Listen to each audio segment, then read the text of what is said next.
Morning Lahore, जागो लाहौर में आप सबको खुश आमदीद कहते हैं। जनाब, मैं हूँ आपकी होस्ट मुनीबा आसिफ और बहुत बरसों के बाद हम देख रहे हैं कि आजकल क्रिकेट फीवर जो है वो जोरों पर है। और हो भी क्यों ना, ग्रीन शर्ट्स ने जिस तरह नाकाबिले शिकस्त रहकर वर्ल्ड क्लास टीमों को पिछाड़ा है, उसने पाकिस्तानी कौम का क्रिकेट जुनून जो है दोबारा जगा दिया। और ख़ास तौर पर हम देखते हैं कि रवायती हरीफ भारत के खिलाफ जो लाजवाब फतह तो हम सबको बरसों तक याद रहने वाली है। और गुज़श्ता कुछ सालों में हम देखते थे कि कभी टीम सिलेक्शन के मसाइल होते थे, कभी अंदरूनी इख्तलाफात सामने आ जाते थे, तो कभी मैच फिक्सिंग के इल्ज़ामात ने पाकिस्तानी क्रिकेट शायकीन को बड़ी हद तक क्रिकेट से दूर कर दिया था। लेकिन मौजूदा टीम जो ज़्यादातर तो नौजवानों पर मुश्तमिल है, जिनमें जवान खिलाड़ी हैं, और उसने इत्तेहाद भी प्रोफेशनलिज्म का मुजाहरा करके दोबारा से शायकीन के दिलों में अपनी जगह बना ली है। और कल आपको पता है 11 नवंबर है, जिसमें पाकिस्तानी टीम जो है ऑस्ट्रेलिया के मद्देमुकाबिल सेमीफाइनल मैच के लिए मैदान में उतरेगी। तो अब तक तो शाहीन हर मैच में ही नाकाबिले शिकस्त रहे हैं और इंशाल्लाह पूरी उम्मीद है हमारी, जनाब दुआएं भी हमारी उनके साथ है कि पाकिस्तानी टीम कल भी अपनी ऐसी ही कारकर्दगी दिखाते हुए फाइनल में भी जगह बना लेगी। हमारी जानिब से इस वक्त तो है पाकिस्तान टीम को जो है बेस्ट ऑफ लक, और बेचैनी है हम सबको कि अब भी जो है बेहतरीन छक्के और चौके और बॉलिंग स्पेल्स जो है हमें देखने को मिलेंगे, और उनका बेसब्री से इंतज़ार है मुझे भी और मेरे ख्याल से आप लोगों को भी।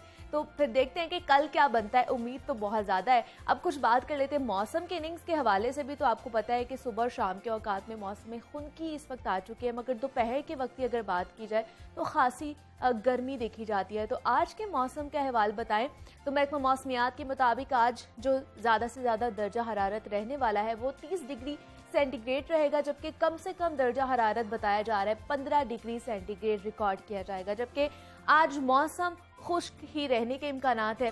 और अगर फ़िज़ा में छाई स्मॉग की अगर बात कर लें तो कल हम देख रहे थे औसत AQI लेवल जो उसका था 303 था, जो कि आज लाहौर का एयर क्वालिटी इंडेक्स 309 रिकॉर्ड किया जा रहा है, जो हमारी सेहत के लिए इंतहाई ख़तरनाक समझा जाता है। इसलिए जनाब स्मॉग के मोहलिक असरात से भी हम लोगों ने बचना है। उसके हवाले से भी एहतियाती तदाबीर हैं कि मास्क का लाजमी इस्तेमाल करें, और ख़ास तौर पर अपनी आंखों को स्मॉग से बचाने के लिए चश्मे का जो है इस्तेमाल करें, या फिर अगर ज़्यादा ज़रूरी काम नहीं है तो बाहर ना ही निकले, वो ज़्यादा बेहतर है। स्मॉग के हवाले में बात कर लिया हमने, मौसम के हवाले से भी बात कर लिया। अब आगे बढ़ते हैं अपनी पहली स्टोरी की तरफ और कुछ बात कर लेते हैं सर्द मौसम के हवाले से और उससे जुड़े कुछ मसाइल के हवाले से। तो सर्दी आती ना सिर्फ लोगों के पुराने ज़ख्म दोबारा हरे हो जाते हैं, यानी दर्द निकल आती हैं, बल्कि अक्सर लोग जो है वो जोड़ों और हड्डियों के मसाइल का भी शिकार हो जाते हैं। अमूमन हम देखते हैं कि इन मसाइल का इलाज जो है वो अद्वियात के ज़रिए किया जाता है, जिसकी अपनी एक अहमियत मौजूद है और उससे तकलीफ दूर भी हो जाती है। लेकिन देरपा या मुस्तकिल आराम के लिए फिजियोथेरेपी काफ़ी मुफीद साबित होती है इस तरह के दर्दों के हवाले से। हड्डियों के दर्द से जुड़े अफराद जो फिजियोथेरेपी के ज़रिए कैसे अपने सेहत के मसाइल से छुटकारा पा सकते हैं, उन्हें इस मकसद के लिए कितने सेशंस की ज़रूरत होती है और क्या ये अफोर्डेबल भी होते हैं, इस हवाले से हमने बात करनी है। इस वक्त हमारे साथ मौजूद है डॉक्टर अली खालिद हैं, जो फिजियोथेरेपिस्ट हैं, और उनको खुश आमदीद कहते हैं। डॉक्टर अली, आपको खुश आमदीद कहते हैं। जागो लाहौर में कैसे हैं आप? बिस्मिल्लाहिर्रहमानिर्रहीम, अल्लाह का करम। आप कैसे हैं? मैं भी बिल्कुल ठीक ठाक। डॉक्टर अली, सबसे पहले तो हमें बताइए कि जैसे मैं बताई थी कि जैसे ही सर्दियाँ स्टार्ट होती हैं तो पुराने ज़ख्म या पुराने जो दर्द होते हैं वो निकल आते हैं। हमें इलाज से पहले हमें बताइए क्यों दर्दें उठना शुरू हो जाती हैं, पुरानी जो कई साल पुरानी लगी हुई होती हैं और वो सर्दियाँ आते ही वो शुरू हो जाती हैं। असल में सर्दियों का जो इफेक्ट होता है मसल्स के ऊपर वो यही है कि मसल्स सिकुड़ना शुरू कर देते हैं। ठीक है। सर्द मौसम के अंदर जो हमारी बॉडी होती है वो थोड़ा सा कॉन्ट्रैक्ट करती है, थोड़ी सिकुड़ती है, हमारे पट्टे थोड़े से सिकुड़ जाते हैं। उसकी वजह से होता यह है कि ब्लड सप्लाई जो है वो हमारी बॉडी के जो एक्सट्रीमिटीज़ हैं, मतलब हमारे बाजू हो गए, उंगलियाँ हो गई, पाँव हो गए, वहाँ पे ब्लड सप्लाई कम हो जाती है। ओके। ब्लड सप्लाई का डायरेक्ट रिलेशन होता है बॉडी के टेम्परेचर से। हमारा बॉडी का ऑप्टिमम टेम्परेचर 98.6 डिग्री सेल्सियस है, उसके ऊपर हमारी बॉडी ऑप्टिमम वर्क करती है, मतलब अपना बेस्ट वर्क करती है। अच्छा। जैसे जैसे बॉडी का टेम्परेचर गिरता है, हमारा कोर बॉडी जो हमारे छाती, दिल वगैरह है, ऑर्गन्स है, ये हमारे वाइटल ऑर्गन्स है, यहाँ पे टेम्परेचर बराबर रखती है हमारी बॉडी। लेकिन जो हमारे दूसरी जितना हम अपने मिड से दूर जाते जाएंगे, जैसे हाथों में आ गए, कोहनियों में आ गए, टांगों में आ गए, वहाँ पे हमारा जो है बॉडी टेम्परेचर वो फॉल करता है। ठीक है। उसकी रीज़न ये होती है कि हमारे जो वाइटल ऑर्गन्स हैं उन्होंने हमारी लाइफ को सस्टेन करना है, जो ये पेरिफेरल ऑर्गन्स हैं उन्होंने सस्टेन नहीं करना। तो जो हमारा सबसे ज़्यादा डायरेक्ट कॉन्टैक्ट है इन्वायरमेंट के साथ, सर्दी के साथ, वो भी ज़्यादा हाथों से, पाँव से, फेस से, नाक कान इनसे होता है। तो जब यहाँ पे ब्लड सप्लाई कम हो जाती है तो उसकी वजह से यहाँ पे न्यूट्रिएंट्स आना बंद हो जाते हैं, यहाँ से वेस्ट प्रोडक्ट्स निकलना बंद हो जाते हैं। इस सब की वजह से जो पुरानी दर्दें होती हैं हमारी, वो वापस आना शुरू हो जाती हैं। वो वापस आना शुरू हो जाती हैं, बिल्कुल ऐसी है। लेकिन अमूमन किस एज के जो लोग हैं वो ज़्यादा शिकार होते हैं जब सर्दियाँ आती हैं तो उनको दर्द निकल आती हैं? अच्छा, अगर हम एज फैक्टर की बात करें तो सबसे ज़्यादा इसके अंदर फीमेल शिकार होती हैं, मेल की निस्बत, एक तो जेंडर के अंदर, सेकेंडली एज 45 प्लस के अंदर, ठीक है, थर्डली वेट जिनका ज़्यादा होगा उनके अंदर। इसका रीज़न ये होता है कि 45 प्लस के बाद फीमेल के अंदर हार्मोनल चेंजेस आते हैं, उसकी वजह से उनकी जो बोन्स हैं वो वीक होना शुरू होती हैं प्रोग्रेसिवली। ठीक है, with each passing day their bones get weaker and weaker. तो इसकी वजह से उनके अंदर चांसेस ऑफ इंजरी भी ज़्यादा होते हैं, उनके अंदर पेन का थ्रेशोल्ड भी कम हो जाता है। दूसरा, सर्दियों के अंदर जो हमारी सेंसिटिविटी होती है टू कोल्ड एंड पेन, वो इंक्रीज़ की होती है। मतलब आपको 1 डिग्री सेल्सियस का ड्रॉप ज़्यादा फील होता है, उसी तरह जैसे हमारे हाथों के ऊपर टेम्परेचर के सेंसर्स हैं, उसी तरह पेन के भी सेंसर्स हैं, दोनों का पाथवे भी सेम है। तो जब एक पाथवे चल रहा है कोल्ड का सपोज, तो वहाँ पे पेन उसको रीइंफोर्स करेगा, आपको पेन परसेप्शन ज़्यादा फील होगी। तो एक चीज़ इसमें यह भी है कि फीमेल्स का जैसे जैसे बोन मैस गिरता जाता है, वैसे वैसे फॉल की वजह से उनके अंदर चांसेस ऑफ इंजरी या चांसेस ऑफ फ्रैक्चर इंक्रीज़ करते जाते हैं। अबाउट 55 ईयर्स हम हर पेशेंट को, स्पेशली फीमेल को, ये कहते हैं कि आपने अपना बैलेंस बरकरार रखना है, आपने अपनी हद मुमकिन कोशिश करनी है कि मैं गिरूं नहीं किसी भी तरीके से। ठीक है। कैल्शियम के सप्लीमेंट्स, विटामिन डी के सप्लीमेंट्स का इंटेक ज़्यादा रखें, अच्छी खुराक लें, चलने फिरने से गुरेज ना करें, लेकिन अपनी जो प्रॉपर फुटवेयर है उसका ख्याल रखें, सरफेस का ख्याल रखें जहाँ पे आपने एक्सरसाइज करनी है। अगर आपने वॉकिंग करनी है, चलना फिरना है सुबह के लिए, तो वो सड़क पे चलने के बजाय ग्राउंड में चलें। इस तरह की मॉडिफाई करनी है हमने लाइफ एक्टिविटीज़ अपनी, उसके साथ साथ हम इन चीज़ों से थोड़ा सा बच सकते हैं। बिल्कुल, मतलब अपनी लाइफ मॉडिफिकेशन के साथ हम लोग ये दर्दों से, जो पुरानी दर्दें हैं उनसे बच सकते हैं। लेकिन आजकल ये तो आपने बता दी 45 से ऊपर जो लोग हैं, ख़ुसूसन औरतों में ये चीज़ें दोबारा देखने को मिलती हैं, उनके लिए ज़्यादा ख़तरनाक होता है। लेकिन आजकल नौजवान जो 20 और अर्ली 30 वो भी इसी कैटेगरी में आ रहे हैं, उनकी भी कमर दर्द और टांगों में दर्द और बाजों में दर्द, जोड़ों में दर्द उनकी भी शुरू हो जाती है।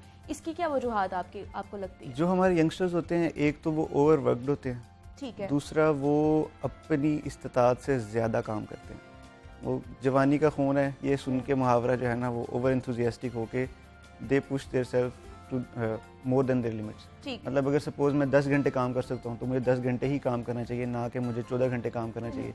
या सपोज अब जैसे सर्दियाँ स्टार्ट हो गई हैं तो हम प्रिकॉशंस नहीं लेते हैं, हम गर्म कपड़े नहीं पहनते हैं। वो उसमें ये है कि यार मुझे कौन सी सर्दी लग जानी, मैं तो यंग बंदा हूँ। ये प्रैक्टिस जो है ये कूल लगने के लिए तो ठीक लगती है, लेकिन इन द लॉन्ग रन आपको ये पेन भी कॉज करती है, इंजरीज भी कॉज करती है। और इसके साथ साथ अगर आपको इंजरी हो जाती है तो आप, वो कहते हैं ना, सर्दियों की दर्द, सर्दियों की चोट ज़्यादा बुरी होती है गर्मियों की चोट से। तो वो उसके अंदर भी यही होता है कि ब्लड सप्लाई जब कम होती है तो वो फ्रैक्चर हील होने में या चोट हील होने में टाइम भी ज़्यादा लेती है। सेकेंडली सबसे बुरी चीज़ जो है वो पोस्चर है। ठीक है, हम में से 90% लोगों का पोस्चर ख़राब है।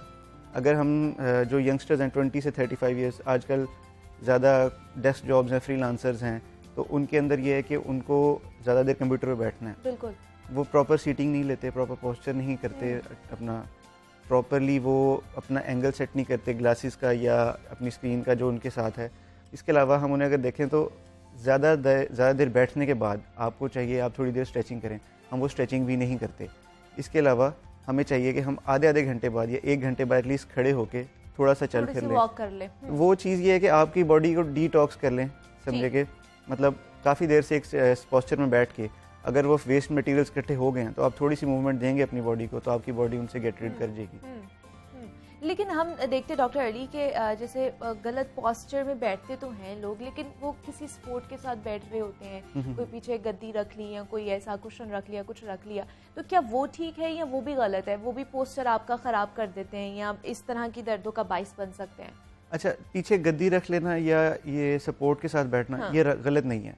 गलत वहाँ पे आता है जहाँ पे आप पीछे जो अपनी बैक सपोर्ट है उसका जो साइज़ है वो बढ़ा लेते हैं। मतलब सपोज पिलो सोते वक्त आप बड़ा यूज़ करते हैं, वो आपका over the course of time आपकी नेक को वीक करता जाता है, आपका पोस्चर वो ख़राब करता जाता है। उसी तरह आप चेयर पे बैठे हैं तो अपना जो लंबर सपोर्ट है, जो आपने पीछे गद्दी रखी है, उसके भी ट्राई करना है कि उसकी जो थिकनेस है वो कम हो। ठीक। जैसे जैसे उसकी थिकनेस ज़्यादा होती जाएगी वैसे हमारे लंबर स्पाइन का एक कर्व होता है, वो आगे को हल्की सी कर्व्ड होती है। ठीक है। उसके पीछे अगर हम ज़्यादा मोटा कुशन रखेंगे तो वो कर्व इंक्रीज़ करेगा। स्टार्ट में तो आपको लगेगा कि पेन थोड़ा सा कम हो रहा है, लेकिन आहिस्ता आहिस्ता आपका जब कर्व इंक्रीज़ करेगा आपका पेन भी ज़्यादा होगा, आपके मोहरे सपोर्ट नहीं कर सकेंगे आपके वेट को, और आपके मसल स्पैज़म में चले जाएंगे।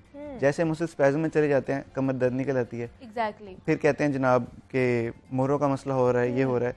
उसका असल मसला होता है मसल इम्बैलेंस। ठीक। गलत पोस्चर में बैठने से मसल इम्बैलेंस होता है। आपने बैठना है, प्रॉपर सीटिंग लें, आपकी लंबर सपोर्ट ठीक होनी चाहिए, जो हमारी कमर है ऊपर वाली उसकी सपोर्ट होनी चाहिए। चेयर अगर आपने ली है लीन बैक करने के लिए तो आप उसके ऊपर प्रॉपरली रेस्ट करें, अपनी बैक को उसको थोड़ा सा रेस्ट दें ताकि जो उसके ऊपर से प्रेशर बिल्डअप हो रहा है वो कम हो सके।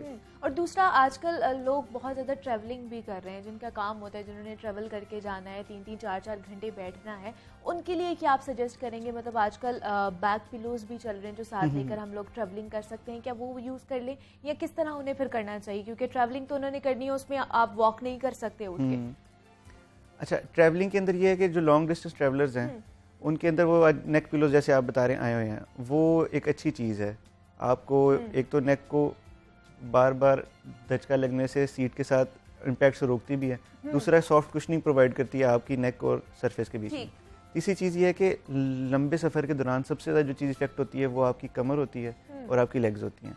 कमर के लिए तो आप लंबर सपोर्ट यूज़ कर लेते हैं, लेग्स के लिए बिल्कुल आप बिल्कुल ठीक कह रहे हैं कि हम ज़्यादा देर चल नहीं सकते, वॉक नहीं कर सकते। अब उसके लिए ये है कि हम काफ़ी ज़्यादा सीटिंग एक्सरसाइज बता सकते हैं आपको। अच्छा। जो कि आप बैठे बैठे कर सकते हैं। उससे आपका जो दौरान खून है, टांगों में खून असल में जमा होना शुरू हो जाता है ज़्यादा देर बैठने की वजह से। तो उसकी वजह से वो पेन आपको ज़्यादा बढ़ जाती है, क्रैम्प्स पड़ जाते हैं, मसल इम्बैलेंस हो जाता है, स्पैज़म में चले जाते हैं। आप बैठे बैठे एक्सरसाइज करना शुरू करें तो उससे ये है कि आपका ब्लड फ्लो जो है वो वापस हेल्दी ब्लड फ्लो रहेगा हार्ट की तरफ। ब्लड पूलिंग या ब्लड नीचे इकट्ठा नहीं होगा टांगों के अंदर। जब ब्लड इकट्ठा नहीं होगा टांगों के अंदर तो उसकी वजह से आपको पेन कॉज नहीं करेगा। मेजर चीज़ ब्लड इकट्ठा होने में ये चीज़ आती है कि लैक्टिक एसिड एक केमिकल है, वो अक्यूमुलेट होना शुरू होता है, इकट्ठा होना शुरू होता है जॉइंट्स के ऊपर, ठीक है, मसल्स के अंदर। जैसे ही वो इकट्ठा होना शुरू होता है उसका एक थ्रेशोल्ड होता है, उस एक लेवल से जैसे वो ऊपर जाता है उसका लेवल, तो वो आपको पेन कॉज करता है।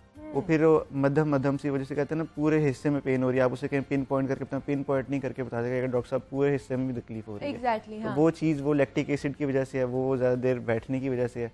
उसमें आपने बस बैठ के एक्सरसाइज करनी है जो आप अपनी लेग्स की कर सकते हैं, ठीक, आपकी इंशाल्लाह पेन नहीं निकलेगी। और दूसरा, आजकल जो है ज़्यादातर देखते हैं कि लोग काम कर रहे होते हैं तो उनके कंधों पर ज़्यादा बोझ पड़ना शुरू हो जाता है, कंधों की बहुत ज़्यादा तकलीफ होना शुरू हो जाती है, ऐसे लगता है सारा बोझ इधर ही आ गया, ये दर्द इधर ही आ गई है। ये क्या वजूहात हैं और इसकी क्या हम लोग प्रिकॉशनरी मेजर्स कर सकते हैं? इसमें भी रीज़न वही है, पोस्चर का ही मसला है। पोस्चर का ही मसला ये है, जैसे मैं डेस्क वर्कर हूँ, सपोज मेरा टेबल आगे पड़ा है, मैं पीछे आराम से बैठ के ऐसे काम कर रहा हूँ, ठीक है। अब मैं इस तरह बैठा हूँ तो मेरा जो लंबर नीचे वाला स्पाइनल कर्व वो इंक्रीज़ है। थोड़ी देर बाद मैं आगे हो जाता हूँ, सपोज कोई मैंने टाइप करनी थी, मैं टाइप करने लगा हूँ, अब मेरी नेक, मेरी जो बैक है उससे आगे आ गई है, ठीक। अब जैसे ही वो बैक आगे आई है मेरे शोल्डर साथ ही राउंड होना शुरू हो गए। हाँ। शोल्डर्स राउंड होंगे तो हमारे जो पीछे जैसे स्कैपुला कहते हैं, पर जो पर वाली हड्डी है वो आपकी सेंटर लाइन से दूर जाना शुरू होती है। जैसे वो सेंटर लाइन से दूर जाती है बीच के जो मसल्स होते हैं वो खिंचना शुरू हो जाते हैं। ज़्यादा देर इस पोस्चर में रहने की वजह से, जैसे ग्राफिक डिज़ाइनर्स हो गए, फ्रीलांसर्स हो गए, या फिर आपके वेब डेवलपर्स हो गए, वाला जॉब होता है, उन लोगों ने ज़्यादा देर जब बैठना इस पोस्चर में है तो उनके मसल सारे के सारे खिंचे रहने हैं। अब पीछे वाले मसल्स खींचते हैं तो आगे वाले मसल्स जो हैं वो ऑटोमेटिकली टाइट होते हैं, ठीक है। आगे वाले मसल्स टाइट हो गए, पीछे वाले खींच के, तो आपका जो बॉडी का पोस्चर है शोल्डर्स का वो स्ट्रेट होने की बजाय वो राउंड हो जाएगा। जैसे जैसे वो राउंड हो जाएगा पीछे वाले मसल्स और वीक होते जाएंगे, आगे वाले और टाइट होते जाएंगे, वो एक विशेष सर्कल में चलेंगे, वो दर्द बढ़ती जाएगी। तो इसका इलाज क्या है फिर? पोस्चर ही ठीक कर लें अपना? इसका इलाज सबसे पहला कि आप पोस्चरल एजुकेशन मतलब कि आप लोगों को गाइड करें कि पोस्चर ठीक रख कैसे सकते, ठीक है। सपोज अब मैंने जैसे एग्जांपल दी डेस्क वर्कर की, अब डेस्क वर्कर के हर के पास एक चेयर जरूर होती है, बिल्कुल, चेयर के ऊपर आर्म रेस्ट होते हैं। अब हमें चाहिए कि हम आर्म रेस्ट को प्रॉपर्ली यूज़ करें। आर्म रेस्ट को प्रॉपर्ली यूज़ करने का वही ये है कि ये मेरी एल्बो है, अगर आर्म रेस्ट पे पड़ी है ये थोड़ी सी मेरी बॉडी से पीछे हो, ओके। अब जैसे ये पीछे होगी तो मेरे जो शोल्डर्स हैं वो स्ट्रेट अलाइन हो जाएंगे अपनी नॉर्मल पोजीशन के अंदर। सेकेंडली ये चीज़ ज़्यादा देर अब हम यूज़ कर नहीं सकते, ये पोजीशन, हमने माउस यूज़ करना है, वो बार बार बाजू आगे जाना है।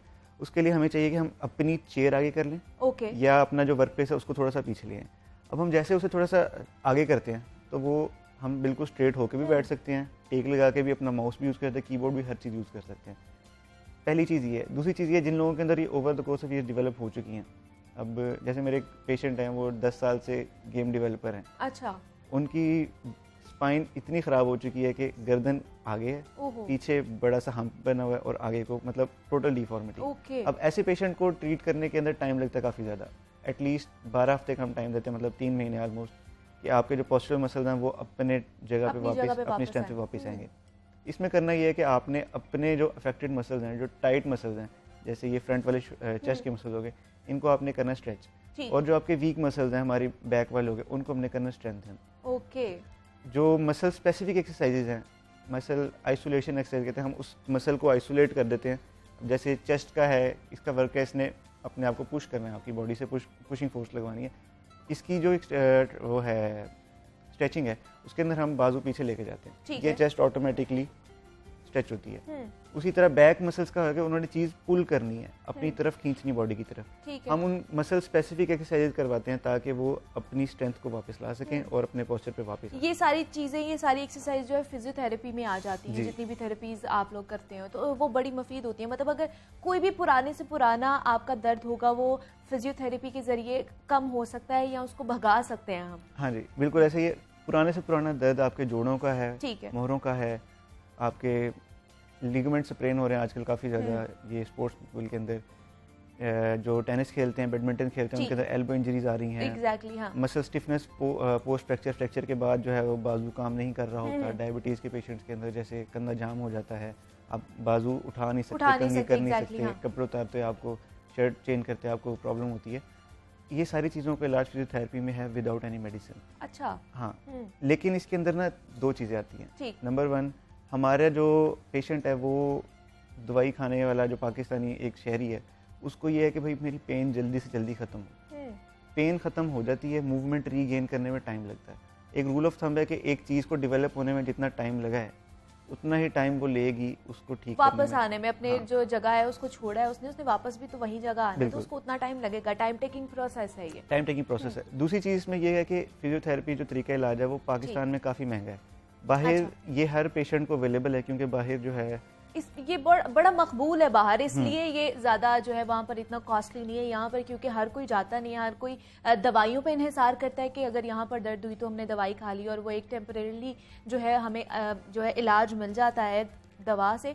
लेकिन अगर आप लोगों ने मुस्तकबिल में अगर इस तरह की कोई भी चीज़ नहीं चाहिए, परमानेंटली किसी भी दर्द को भगाना है, तो आपको फिजियोथेरेपी करानी पड़ेगी और उसको थोड़ी सी कॉस्टली है, लेकिन उसका इसका भी हम फायदा यही है। आपको दे देते हैं थोड़ा सा। अच्छा हमारा जो इदारा यूनिवर्सिटी ऑफ लाहौर, जहाँ पे मैं लेक्चरर हूँ, हम वहाँ पे अपने टीचिंग हॉस्पिटल के अंदर और 3 से 4 हमारे क्लिनिक्स हैं, वहाँ पे हम state of the art equipment के साथ, state of the art environment के अंदर और बेस्ट फिजिकल थेरेपिस्ट के साथ presented in Lahore.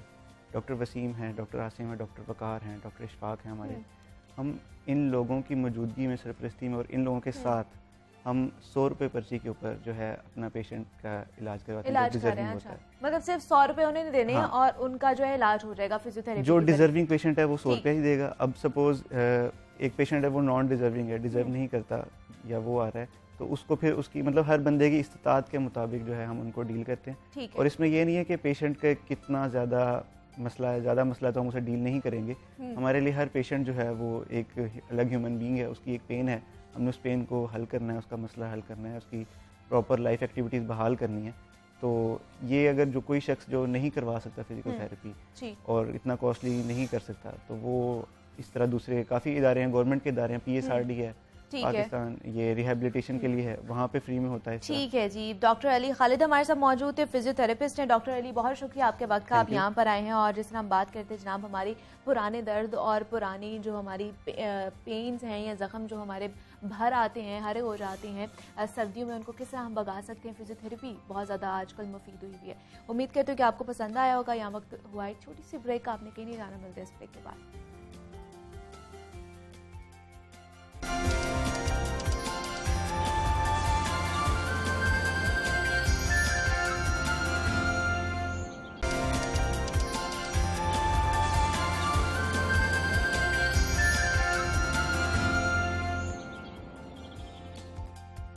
Welcome back to जागो लाहौर। जनाब 9वीं जमात का भी रिजल्ट आ चुका है, जिसमें कामयाबी का तनासुब जो है वो 99.35 है। यानी हुकूमत पंजाब की कोविड पॉलिसी के मुताबिक जितने स्टूडेंट्स इम्तिहान में बैठे हैं, उन्होंने चाहे एक सवाल का जवाब लिखा हो या फिर तमाम पेपर जो है वो हल किया हो, उन तमाम को पास कर दिया गया है।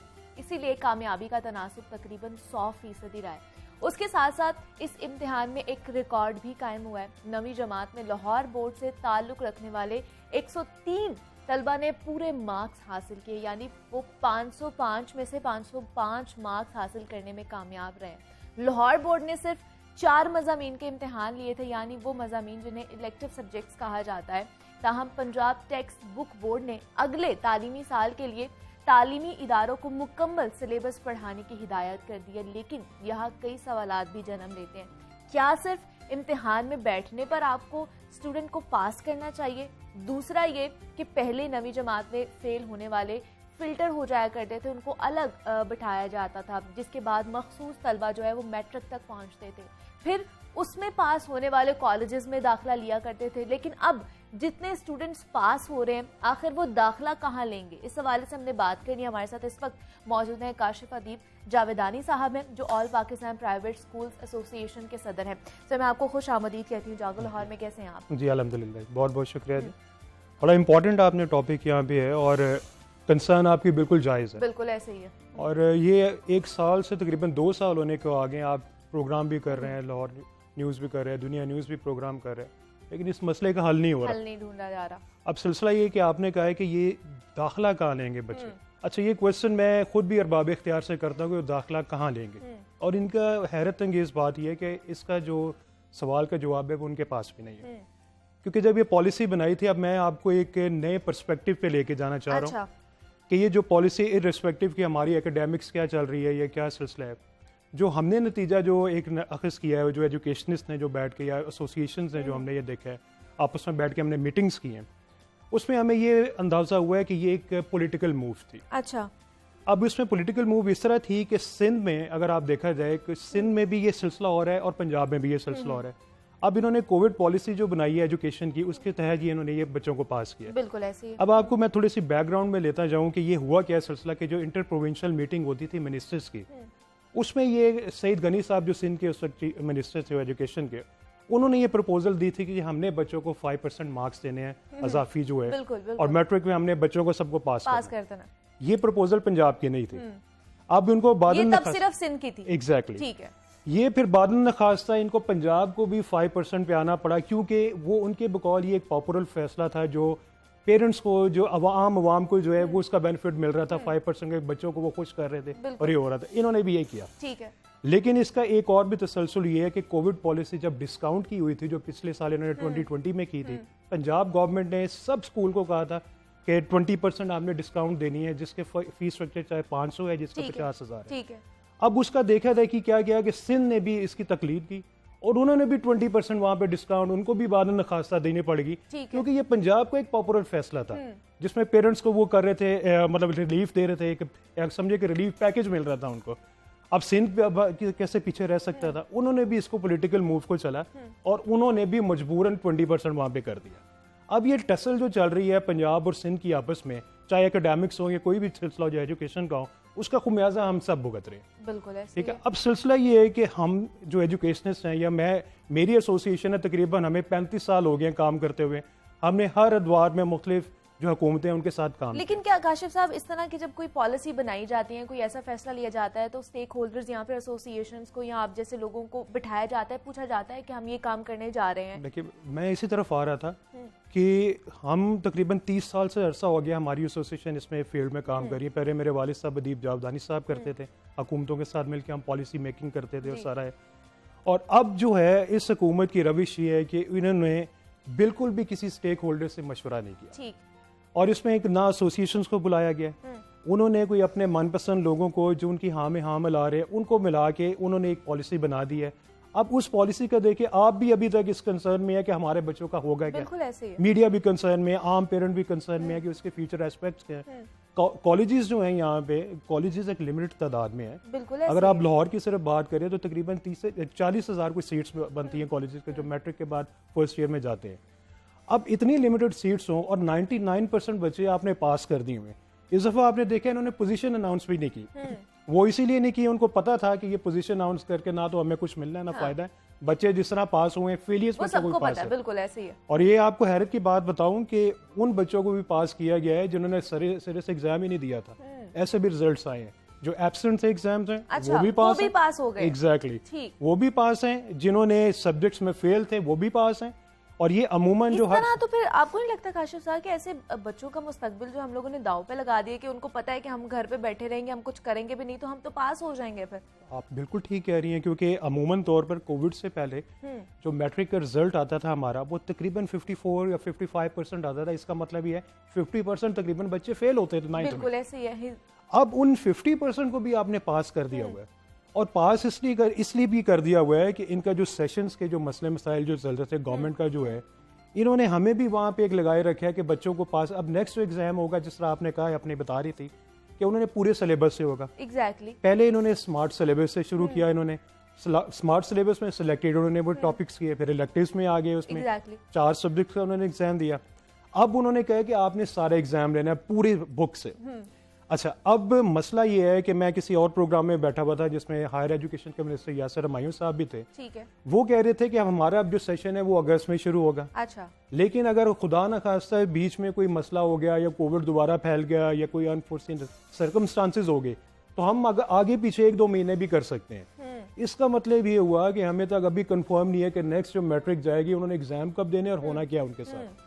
उन्होंने जून में एग्जाम लेने हैं नेक्स्ट ईयर जो है। ठीक है। सख्त मौसम है, जून में सख्त गर्मी है।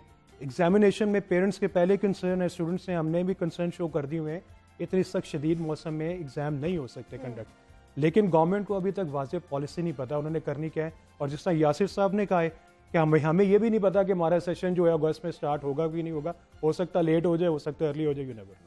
मतलब अभी कुछ भी डिसीजन नहीं लिया गया, कंफर्मेशन कुछ भी नहीं है कि आगे जाके क्या होने वाला है। लेकिन अभी भी एक सवाल यही उठता है कि जो जैसे कोविड अब कम हो चुका है, ख़त्म होने वाला है, इंशाल्लाह ख़त्म हो भी जाएगा, कि अब जो तलबा 9वीं में पास हो चुके हैं, अब उन्होंने मैट्रिक में किस तरह इम्तिहान देने हैं? क्या सिर्फ वो 4 इलेक्टिव सब्जेक्ट में ही इम्तिहान देंगे या फिर पूरे मज़ामीन के इम्तिहान देने पड़ेंगे? देखिए, मसला ये है कि पॉलिसीज़ जो गवर्नमेंट की है जो वो बदल रही हैं वक्त के साथ साथ हालात को देखते हुए। बिल्कुल। अब जिस तरह एग्जामिनेशन पिछले साल हुआ है, इन्होंने डेट्स बदली एग्जामिनेशन की, उसके बाद इन्होंने रिजल्ट्स की डेट बदली है। बिल्कुल। आपने ये भी देखा हुआ है कि बोर्ड ने रिजल्ट नहीं दिया क्योंकि जो कोविड पॉलिसी थी वो वहां से अप्रूव्ड ही नहीं हुई थी, असेंबली से भी नहीं, कैबिनेट से भी नहीं उस वक्त अप्रूव हुई थी। फिर इनको ऑर्डिनेंस के तहत उन्होंने चाहा कि हम उसको ऑर्डिनेंस के तहत इसको अप्रूव करवाएं। इस असेंबली से, कैबिनेट से अप्रूव कराने के चक्करों में इन्होंने 1-2 महीने रिजल्ट को लेट किया गया क्योंकि कैबिनेट अप्रूव कर ही नहीं रही थी, क्योंकि ऐसी कोई चीज़ मिसाल पहले मिलती ही नहीं है कि ये चीज़ किए गए। लेकिन फिर इनको मजबूरन करना पड़ा, कैबिनेट से पास करवानी पड़ी। 2 महीने हमारा रिजल्ट लेट हुआ, उसका नतीजा ये भुगतना पड़ रहा है कि हमारा सेशन लेट हो चुका हुआ। बिल्कुल ऐसे ही। अब आप देखेंगे कि ये सेशन नवंबर हो गया है, दिसंबर आगे होगा, दिसंबर में इन्होंने सर्दियों की छुट्टियां दे देनी है, उसमें इन्होंने स्मोक की एक्सटेंडेड हॉलीडेज दे देनी है। बिल्कुल ऐसे ही। ठीक है। अब ये हमें कह रहे हैं कि आपने सेशन जो है अगस्त में शुरू करना है। अच्छा। लेकिन प्राइवेट स्कूल जो हैं वो प्राइवेट स्कूल तो अगस्त में शुरू कर ही नहीं सकते सेशन, क्योंकि उनका सेशन साल से जो होता है वो मार्च में या अप्रैल में शुरू करते हैं वो, और उन्होंने अपना कोर्स जो है, अपनी सारी आउटलाइन है उस हिसाब से बनानी होती है। अब हमने जो है अपना गवर्नमेंट को अपने तहफ़्फ़ुज़ात से ये बताया हुआ है कि हमारा सेशन जो अर्ली नहीं शुरू हो सकता और ना हम उसको लेट कर सकते आपकी तरह जो कर सकते हैं। अगस्त में हम करेंगे तो 7-8 महीने जो प्राइवेट सेक्टर के स्कूल हैं वो किस तरह बच्चों को क्या पढ़ाएंगे, छुट्टियों पे रहेंगे वो। अब इस हवाले से भी एक हमारी वहाँ पे टसल चल रही हुई है और गवर्नमेंट ने बड़ी अपने भी तहफ़्फ़ुज़ात है उनके, नहीं आपने हमारे साथ करना ही करना है। लेकिन हम कह रहे हैं कि हमारी मजबूरी है, हम नहीं कर सकते अगस्त में, हम अर्ली सेशन शुरू करेंगे ताकि हमारे बच्चों को तैयारी का ज़्यादा वक्त मिले, क्योंकि गवर्नमेंट की पॉलिसीज़ में तसलसल नहीं है।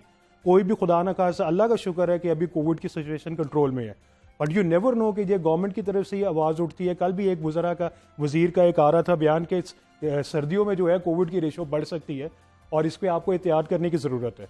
तो अगर ऐसे बयान आते हैं तो वो फिर वो आप समझे कि वो ट्रिगर करते हैं सबको कि आगे फ्यूचर की पॉलिसीज़ क्या आगे, और हमें नहीं पता कि होना कि एग्जैजरेशन हो रही है, फिर एक कन्फ्यूजन सी फैली हुई है। और टिल डेट तक आपको मैं बताता चलूँ कोई एजुकेशन पॉलिसी जो है हमें अभी तक कोई हमने नहीं पता बनाई, बिल्कुल। कि है क्या और करनी क्या और हमने फॉलो किस तरह करना है। लेकिन जिस तरह मैट्रिक में हमने देखा 100% जो है इम्तिहानात में नताइज सामने आए हैं, तो आपको क्या लगता है जितने बच्चे जा रहे हैं 100% निकल के जा रहा है, अब आगे उन्होंने कॉलेजेस में एडमिशन लेना है, तो आपको क्या लगता है इतनी निश्चितें हैं कॉलेजेस में कि सारे बच्चे एडजस्ट हो जाएंगे वहाँ पर? तो देखिए कॉलेजेस ने देखे जिस तरह जीसी यूनिवर्सिटी है कॉलेज है, उन्होंने अपना वो सारा रूल चेंज कर दिए हुए बच्चों को दाखिले करने का। वो अपना अब इंटरनल टेस्ट भी लेना शुरू कर दिया उन्होंने।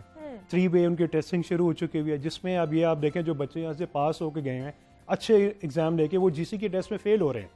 और इसी तरह जो है दूसरे भी जो कॉलेजेस हैं उन्होंने अपनी इंटरनल पॉलिसी बना ली हुई है और बना रहे हैं। एग्जैक्टली। लेकिन अब डायलेमा ये है कि यहाँ पे जो 1100 वाले लेने वाले बच्चे जो हैं वो एमडी कैट में जब लेते हैं, एम कैट में, उसमें जो एमडी कैट में जब करते हैं एग्जाम उसके लिए जो आपका डॉक्टरी के लिए वहाँ पे वो फेल हो रहे हैं। ठीक है, इसका मतलब ये है कि जो आपकी लॉट निकल रही है वो वाली लॉट है कोरोना की जिसमें जिसने पढ़ा भी नहीं है, क्योंकि हमारा जो सेशन जो था एजुकेशनल सेशन था वो तकरीबन 60 दिनों का था जो पिछले साल रहा है। अच्छा, एग्जैक्टली। ये 2 सालों से हमारा जो एजुकेशन जो सेशन है जो इंटरनेशनली 245 डेज का होता है, पाकिस्तान में आम हालात में जब कोविड नहीं था तो 145 डेज का होता था, लेकिन जब से कोरोना आया तो ये 60 से भी श्रिंक कर चुका हुआ है। और हमने 2 साल तकरीबन यही रहा है कि हमने 60 डेज तक पढ़ाई की है, जिसमें मैट्रिक के बच्चों ने भी इतनी पढ़ाई की है।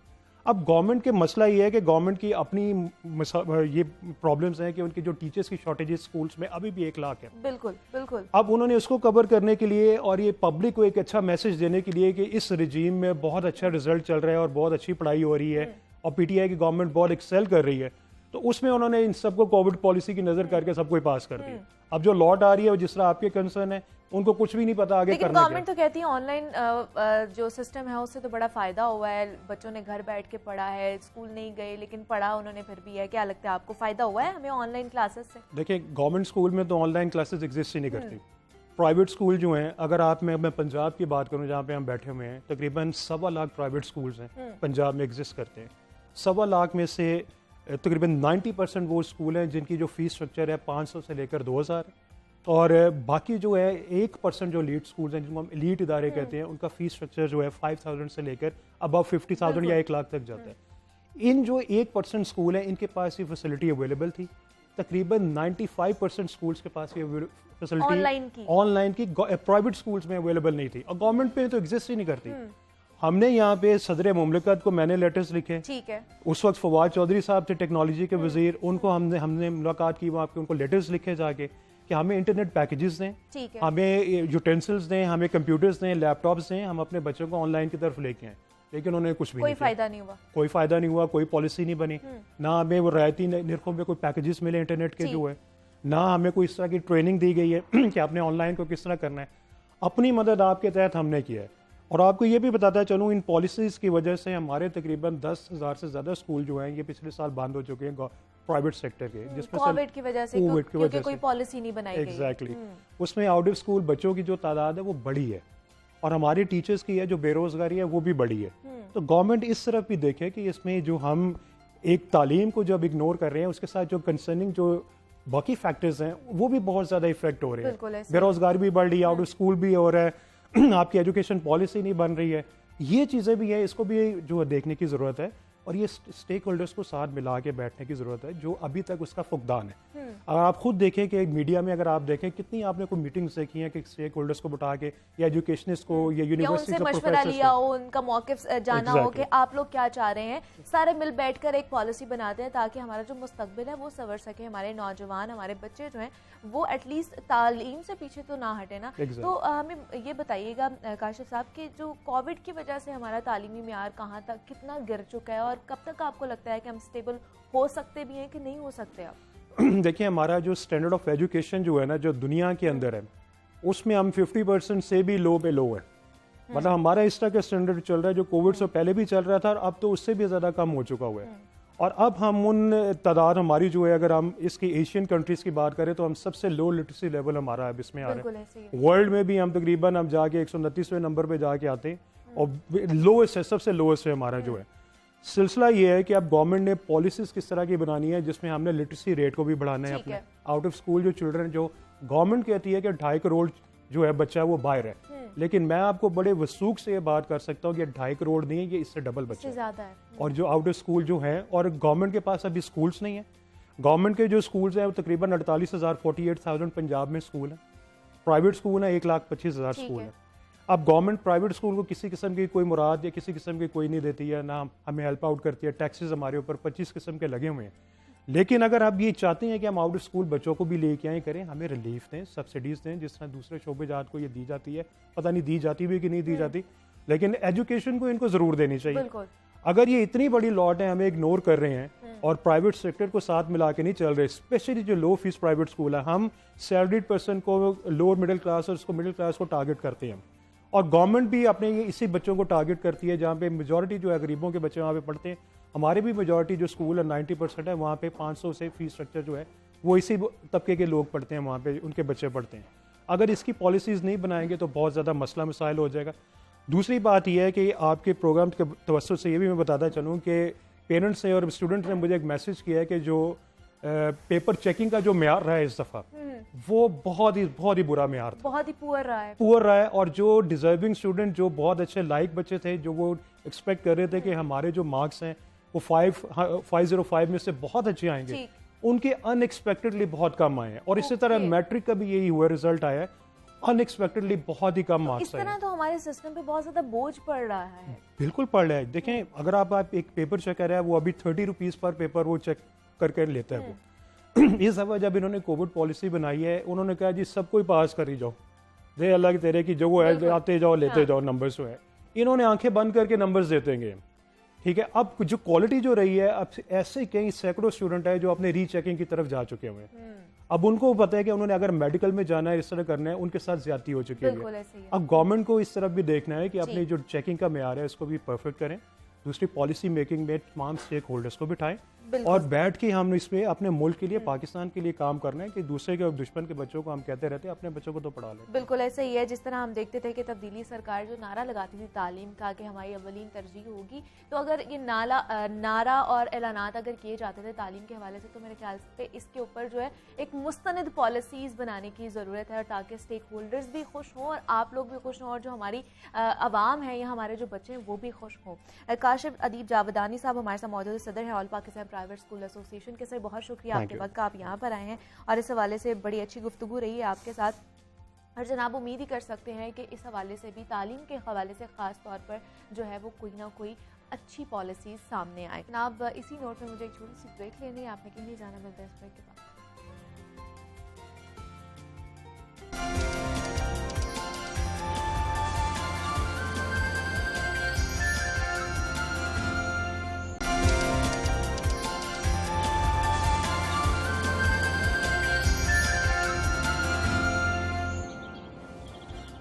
वेलकम बैक टू जागो लाहौर। जनाब डेंगू मच्छर की जो हौलनाकियाँ हैं वो इस वक्त जारी हैं और अगर 24 घंटे की बात की जाए तो 6 अफराद जो हैं डेंगू बुखार से जान की बाजी हार चुके हैं इस वक्त। जबकि सिर्फ लाहौर की अगर बात की जाए तो डेंगू के 333 मरीज रिपोर्ट हुए हैं। शहर के मुख्तलिफ हस्पतालों में इस वक्त डेंगू के 1521 मरीज ज़ेर इलाज हैं और रवा साल लाहौर में 14,145 केसेस सामने आए हैं, जबकि पंजाब भर में डेंगू के 75 मरीज जान की बाजी हार चुके हैं। सवाल ये उठता है कि डेंगू का मसला जो है काबू क्यों नहीं आ रहा और ये क्यों वबा की सूरत इख्तियार करता जा रहा है दिन ब दिन। सरकारी हॉस्पिटल्स में इस वक्त जो है मरीजों की भरमार है और डेंगू वार्ड अपनी कैपेसिटी के मुताबिक बहुत ज़्यादा भर चुके हैं। मरीज इस वक्त परेशान है कि वो अस्पताल जाते हैं, उन्हें बिस्तर नहीं मिल रहा होता। क्या ये मसला हेल्थ इमरजेंसी में तो नहीं ढल चुका? इस हवाले से हमें बात करनी है। हमारे साथ इस वक्त मौजूद है प्रोफेसर डॉक्टर असद असलम है, जो तर्जुमान है डेंगू कंट्रोल प्रोग्राम पंजाब के। डॉक्टर साहब आपको खुश आमदीद कहती हूँ जागो लाहौर में। कैसे हैं आप? शुक्रिया, thank you very much. Sir जैसे डेंगू का जोर जो है वो बढ़ता जा रहा है दिन ब दिन और अगर 24 घंटे की बात की जाए तो 6 अफराद जो अपनी जान की बाजी हार चुके हैं, तो हमें बताइएगा डेंगू के हवाले से सरकारी हॉस्पिटल्स में इस वक्त क्या सूरत हाल है? क्योंकि खबरें तो यही आ रही हैं कि मरीज वहाँ पर जा रहे हैं तो उन्हें बिस्तर नहीं मिल रहा। डेंगू वार्ड इस वक्त भर चुके अपनी कैपेसिटी के लिहाज से। जी बिस्मिल्लाहिर्रहमानिर्रहीम। देखिए, सबसे पहले तो मैं आपको बताऊं कि डेंगू के पेशेंट दिन ब दिन कम होते जा रहे हैं। ठीक है। अगर आज से 15 दिन पहले की बात करें तो हमारे जो बेड ऑक्यूपेंसी रेट है जो 70% तक चला गया था लाहौर में, जी। इस वक्त लाहौर में बेड ऑक्यूपेंसी रेट 45% है। अच्छा। यानी कि 3,500 बेड में से तकरीबन 1100 मरीज 1150 मरीज दाखिल हैं। बाकी लाहौर के सारे बेड इस वक्त डेंगू के पेशेंट के खाली पड़े हैं। अगर आप लाहौर से बाहर की बात करें तो तकरीबन हमने वहाँ पर 800 बेड एलोकेट किए थे मुख्तलिफ हॉस्पिटल में, और उनका ऑक्यूपेंसी रेट जो है वो 29% है। तो इस वक्त बेड की किसी किस्म की कोई कमी नहीं है। अच्छा। और आउट पेशेंट डिपार्टमेंट में आपको मिसाल देता हूँ कि डेंगू फील्ड हॉस्पिटल हमने कायम किया 14 अक्टूबर को, और 700-800 तक पर डे तक वो आउटडोर चला गया वहाँ पर। अब वो भी कम होके 350-400 तक चला गया है। तो उसकी वजह यह थी कि बहुत ज़्यादा फैसिलिटीज़ भी क्रिएट कर दी गई डेंगू के लिए, पेशेंट भी स्प्रेड हो गए, लेकिन ओवरऑल ऑक्यूपेंसी रेट 70% से कम होकर अब 45% तक आ गई है। जहाँ तक ताल्लुक है कि जो डेथ 6 आपने बताया कि हम बार बार पेशेंट को बताते हैं, लोगों को अवेयरनेस का बार बार बताया कि आप एक दिन मैक्सिमम 2 दिन घर में इंतज़ार कर लें तेज़ बुखार के साथ। ठीक है। आप 5-6 दिन इंतज़ार ना करें, क्योंकि एक दिन बुखार नहीं उतरा पैनाडोल से, 2 दिन नहीं उतरा, तो आप फ़ौरन अपना जाके ब्लड टेस्ट कराएं, और ब्लड टेस्ट करा के देखें कि कोई बाईसाइटोपिनिया 2 किस्म के सेल्स कम होते हैं उसमें, कुछ प्लेटलेट तो कम नहीं है, आपके वाइट ब्लड सेल कम तो नहीं है। अगर वो एक ख़ास हद तक नहीं कम तो फिर हम उनको पेशेंट को घर भेज देते हैं, खुद भेज देते हैं कि आप अगले दिन फिर ब्लड टेस्ट करा लें, क्योंकि ब्लड टेस्ट हर सरकारी अस्पतालों में, सारे सरकारी अस्पतालों में मुफ्त हो रहा है, और इवन के प्राइवेट लैब में भी 90 रुपीज़ का एंट्री। और अगर किसी का प्लेटलेट काउंट 40,000 से कम हो तो हम उनको दाखिल कर लेते हैं। ठीक है। और फिर उनको जो भी ज़रूरत हो, प्लेटलेट हो, मेगा किट्स हो, डेक्ट्रॉन 40 हो, हर किस्म की चीज़ हुकूमत पंजाब उनको मुफ्त मुहैया कर रही है। तो लोगों से बेसिकली दरख्वास्त है कि घर 3-4 दिन वेस्ट ना करें। एक दिन बुखार नहीं टूटा, 2 दिन नहीं टूटा, मैक्सिमम आगे फ़ौरन अपना ब्लड टेस्ट कराएं ताकि आपकी तशखीस हो जाए।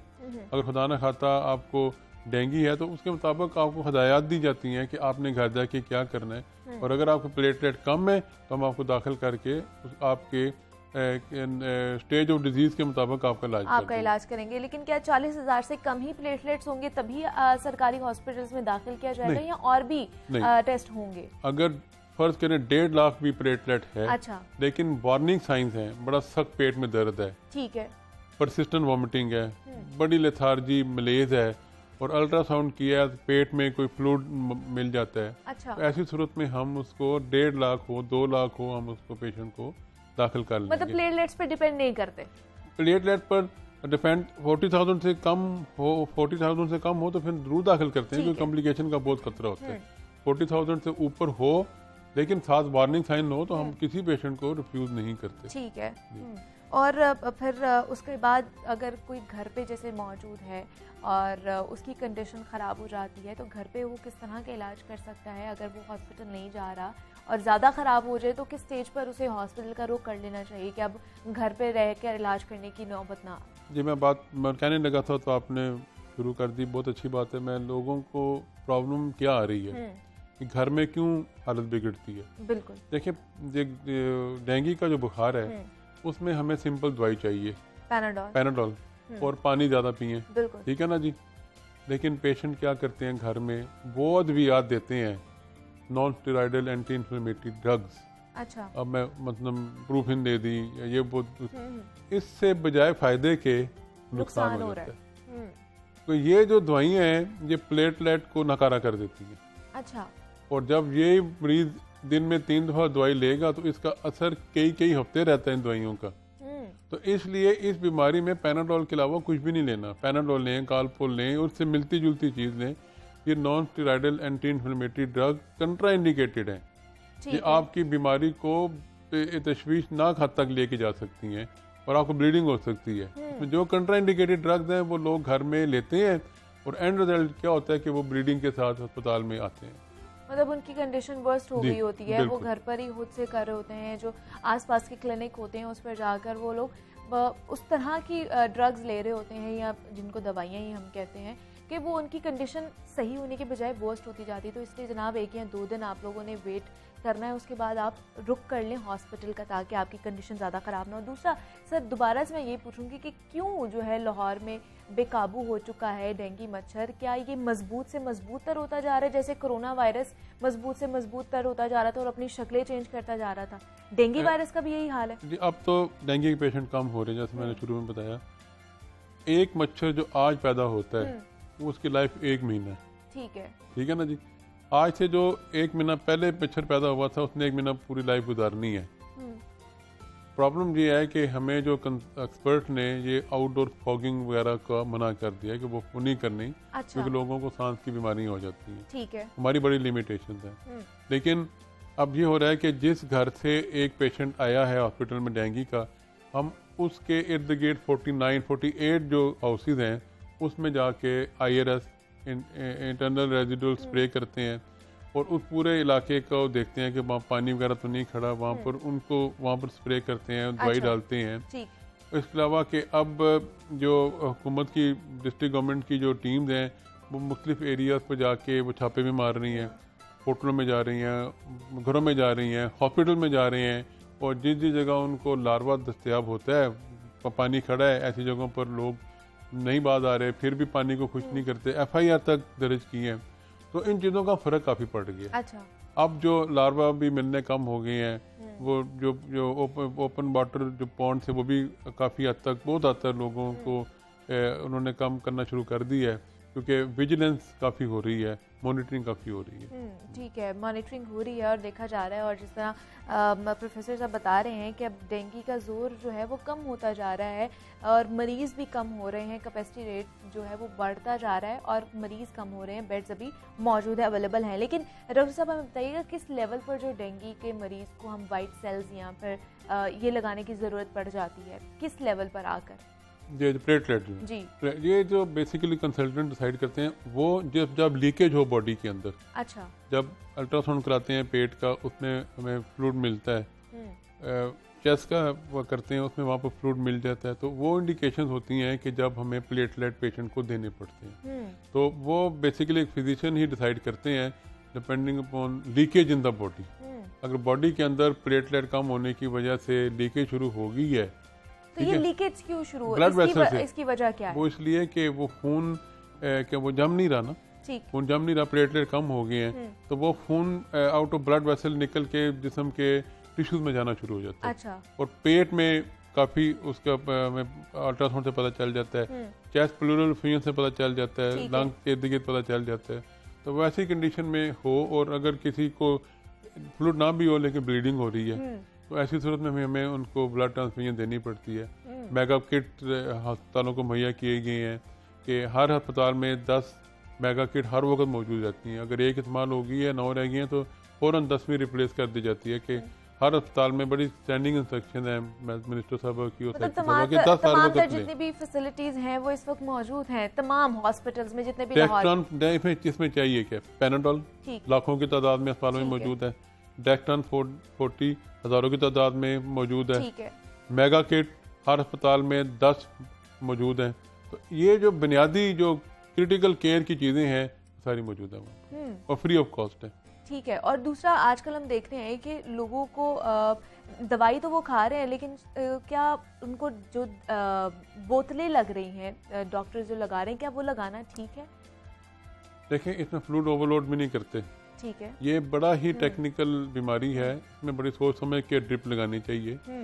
आप ड्रिप तो लगा रहे हैं लेकिन फ्लूइड ओवरलोड करके उसके इंटरनल लीकेज भी शुरू करा सकते हैं। तो इसलिए बड़ा सोच समझ के जब तक फिजिशियन और कंसल्टेंट एडवाइस ना करे अननेसेसरी ड्रिप्स नहीं लगाने चाहिए। ठीक है, उसकी वजह से भी फ्लूइड जो है आपकी बॉडी के अंदर ज्यादा हो जाता है, फ्लूइड ओवरलोड हो जाता है।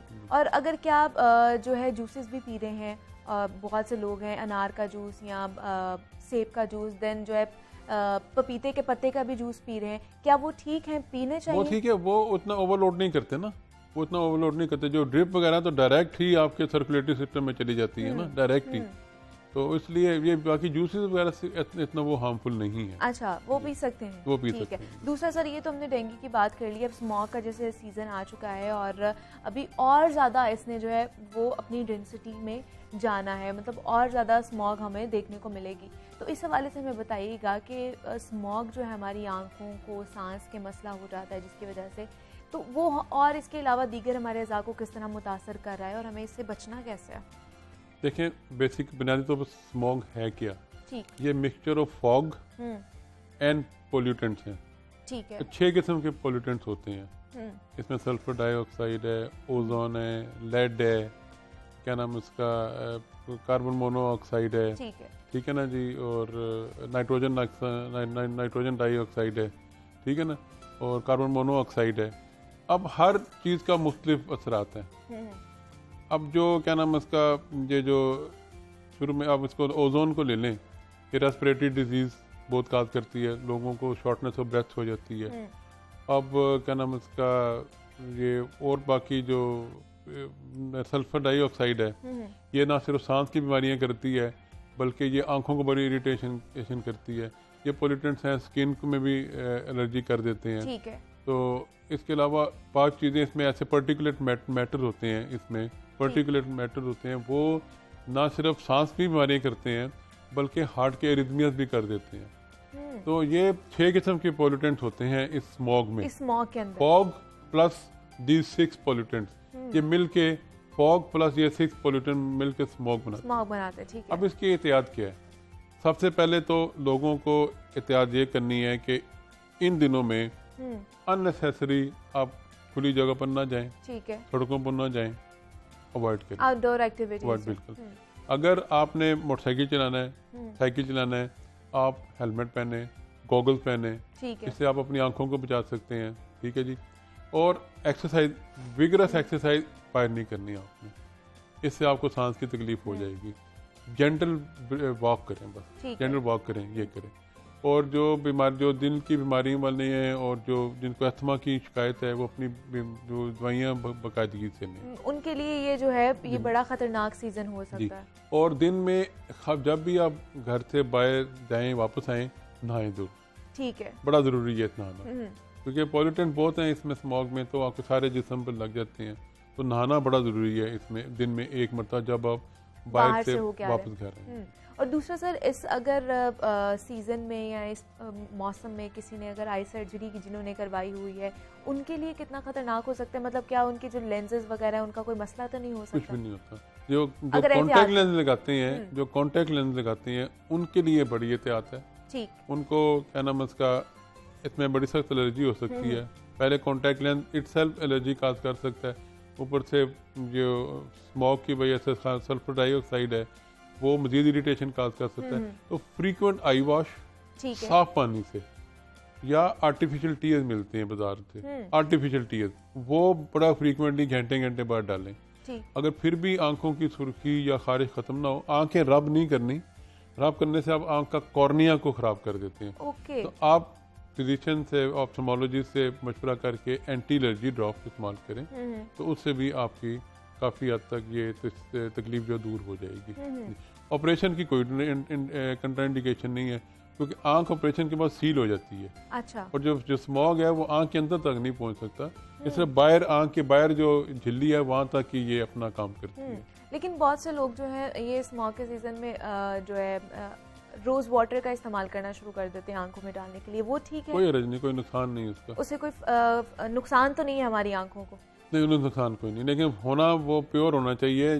सिर्फ रोज वाटर समझ के ना आप, क्योंकि देखें फ्रैंकली बाजार में अब एक थोड़ी जाली चीज़ें भी मिल जाती हैं, बिल्कुल ऐसे, इसलिए बड़ा सोच समझ के बड़ी कोई रिलायबल जगह से चीज़ मिले तो आप ले लें तो ज़्यादा बेहतर है, बजाय ये कि ऐसा कोई इस्तेमाल करने के बजाय फ़ायदे के आपको नुकसान हो जाए। बिल्कुल ऐसे ही है सर। डेंगू पे भी बात कर ली हम लोगों ने, स्मॉग पर भी बात कर ली। आपकी मौजूदगी का फ़ायदा उठाते हुए थोड़ा सा कोरोना पर भी बात कर लेते हैं कि उसके हवाले से हमें बताइएगा क्या सूरत हाल चल रही है, क्योंकि कहने में और सुनने में ये आ रहा है कि जिस तरह सर्दी बढ़ेगी कोरोना का भी बढ़ने का खतरा है, ऐसा कोई है?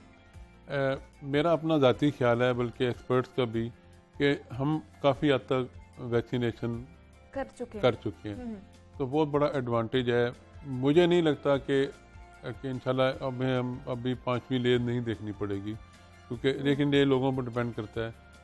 जो दर्द दो का के अगर वैक्सीनेशन करा लें, हम अपनी 5th लेयर से बच जाएंगे, बच सकते हैं। इस वक्त सूरत हाल ये है कि अल्लाह का शुक्र है बहुत कम है। लाहौर में 112 केस हैं टोटल। लेकिन दोबारा से हम सर चाइना में देख रहे हैं कि वहाँ पर केसेस रेज हो रहे हैं, तो क्या दोबारा से तो नहीं ये एक नई लहर आने का खतरा तो है, इसीलिए कहते हैं वैक्सीन जब 2/3 इम्यूनिटी हो जाएगी कम्युनिटी पॉपुलेशन को, तो फिर हम उस डेंजर से बाहर आ जाएंगे। अच्छा, इस वक्त ऑक्यूपेंसी रेट जो हाई डिपेंडेंसी यूनिट का है 11% जा रहा है, 11% टोटल, और जो ICU बेड का है, वेंटिलेटर बेड का है, वो 23% है। तो अल्लाह का शुक्र है कि बहुत कम हो गया कोविड, और डेंगू भी कम हो गया। लेकिन अब 5th लेयर हम देखेंगे या नहीं देखेंगे, जो मेरे पर आप पर सारे लोगों पर डिपेंड करता है। वैक्सीनेशन कराएं ताकि हम 5th लेयर को ना देख सकें। तो अभी आपको लगता है ये जो कम हुआ है, इसकी जो रेशो कम हुई है कोरोना की, ये वैक्सीनेशन की वजह से हुई है कि लोगों ने एहतियात बहुत ज्यादा कर ली? एहतियात भी की है। एहतियात देखें, अब मैं इनवेरिएबली मैं देखता हूँ कि लोग अब मास्क पहनते हैं, काफी पहनते हैं। उनको अब इतना शऊर आ गया है कि मास्क बड़ा जरूरी है। मतलब मैं अगर मेरे साथ ड्राइवर भी होता है, मैंने उनको ऑब्जर्व किया है कि वो मास्क नहीं उतारते, और बाकी लोग भी अस्पताल में आते हैं, लेकिन फिर भी बाद लोग बिल्कुल लापरवाह हैं, उनको नहीं परवाह। तो वो बस हम शऊर पैदा और करना है लोगों में, वैक्सीनेशन करानी है।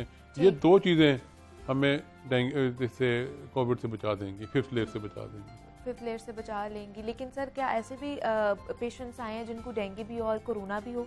जी होते हैं ऐसे पेशेंट। अच्छा, तो लेकिन अल्लाह का शुक्र है कोई उसमें कोई हमने मोर्टेलिटी नहीं देखनी मिली, उनको मलादा कर देते हैं, कोविड वार्ड में रखते हैं उनको। नहीं तो उनका पहले इलाज किस चीज का होता है, कोविड का या फिर डेंगू का? दोनों का साइमल्टेनियसली। प्रॉब्लम ये है कि जो दवाइयाँ कोविड में देनी है वो हम डेंगू में नहीं दे सकते। बिल्कुल, जो डेंगू में देनी होती हैं वो कोविड में जरूर दी जा सकती हैं, लेकिन बाद दवाइयाँ हैं जो हम उसमें देते हैं, एंटीबायोटिक हम कोविड में देते हैं, हम इसमें डेंगू में अवॉइड करते हैं। जी जी। तो लेकिन अल्लाह का शुक्र है कि वो बेसिकली सिम्टोमेटिक ट्रीटमेंट भी चलती है। तो हम ऐसे पेशेंट को जिनको डेंगू भी है, कोविड भी है, कोविड वार्ड में रखते हैं, लेकिन उनको फिर नेट लगा देते हैं, ठीक है, उनके लिए, ताकि अगर खुदा ना खाता मॉस्किटो अगर उस एरिया में है तो उनको काट के दूसरे मरीजों तक ना पहुंच जाए। तो मैनेज हो रहे हैं, ठीक मैनेज हो रहे हैं, लेकिन बड़े एहतियात बड़ा उनमें ज़्यादा विजिलेंस की ज़रूरत है, क्योंकि ड्रग्स एक में जो देनी है दूसरे में नहीं देनी। बिल्कुल ऐसे ही है, वो कॉम्प्लिकेशंस हो जाती हैं जिसकी वजह से ये चीज़ें करनी पड़ती हैं। तो फिर डॉक्टर असद असलम हमारे साथ मौजूद थे, तर्जुमान हैं डेंगू कंट्रोल प्रोग्राम पंजाब के। सर बहुत शुक्रिया आपके वक्त का, आप यहाँ पर आए हैं। जिस हम बात कर रहे थे जनाब, ये जो तमाम तर मसाइल चल रहे हैं, वो डेंगू हो गया, कोरोना हो गया, यहाँ पर स्मॉग हो गया, उससे हमने किस तरह बचना है, किस तरह हमने अपनी लाइफ को लेकर चलना है। डेंगू बताया जा रहा है कम हो चुका है, लेकिन फिर भी आप लोगों ने एहतियात लाजमी करनी है और कोरोना के हवाले से भी एहतियात करनी है। मुझे अब आपने जनाब इजाज़त देनी है, अपना बहुत सारा ख्याल रखिएगा। कल आपसे दोबारा मुलाकात होगी, तब तक के लिए अल्लाह हाफ़िज़।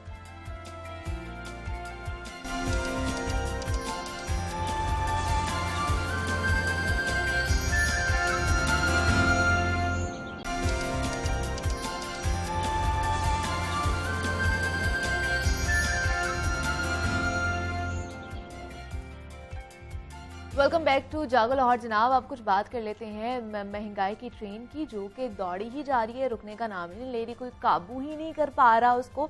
और आज महंगाई की क्या सूरत हाल है, चीनी की क्या सूरत हाल है इस वक्त मार्केट में, और साथ ही साथ जो मौसमी सब्जियां हैं उनकी एदादोशुमार कहाँ तक पहुँचे हैं, ब्रॉयलर जो है उसकी कीमतें कहाँ तक पहुँची हैं, उस हवाले से हमने जानना है। अब्दुल कादिर हमारे साथ मौजूद हैं, जो हमें महंगाई की सूरत हाल के हवाले से अपडेट करेंगे। अब्दुल कादिर बताइए, आज महंगाई की क्या सूरत हाल है? हाँ जी बिल्कुल, आज जो मार्केट की सूरत हाल की बात की जाए तो आज मार्केट में 4 सब्जियों की कीमतों में इजाफा किया गया, जबकि ब्रायलर जो है आज दूसरे रोज़ भी इसकी कीमतें बढ़ा दी गई हैं। गुज़िश्ता रोज़ भी ब्रायलर 5 रुपये फ़ी किलो तक महंगा किया गया था, आज 10 रुपये फ़ी किलो महंगा करके कीमत 320 रुपये फ़ी किलो मुकर्रर कर दी गई है। मजमूई तौर पर 2 दिनों में ब्रायलर 15 रुपये फ़ी किलो तक महंगा किया गया। ब्रायलर गुज़िश्ता 2 हफ्तों से कीमतें मुसलसल कम हो रही थी, लेकिन अब कीमतों को जो है रिवर्स गियर लग चुका है और एक दफ़ा फिर ब्रायलर की कीमतें जो हैं बुलंदी की तरफ गामजन हैं। जिन सब्जियों की कीमतों में इजाफा किया गया, इसमें आलू नया जो है उसकी कीमत में 4 रुपये का इजाफा किया गया, 74 रुपये से कीमत बढ़ाकर 78 रुपये फ़ी किलो मुकर्रर की गई है। लेकिन मार्केट में जो नया आलू है कच्चा छिलका, उसकी कीमत 100 रुपये फ़ी किलो तक शहरियों से वसूल की जा रही है, जबकि स्टोर का मीठा आलू जो है वो 70 से 80 रुपये फ़ी किलो तक फ़रोख्त किया जा रहा है। प्याज की कीमत में 1 रुपये का इजाफा किया गया है, 40 रुपये से कीमत बढ़ाकर 41 रुपये फ़ी किलो मुकर्रर की गई है, लेकिन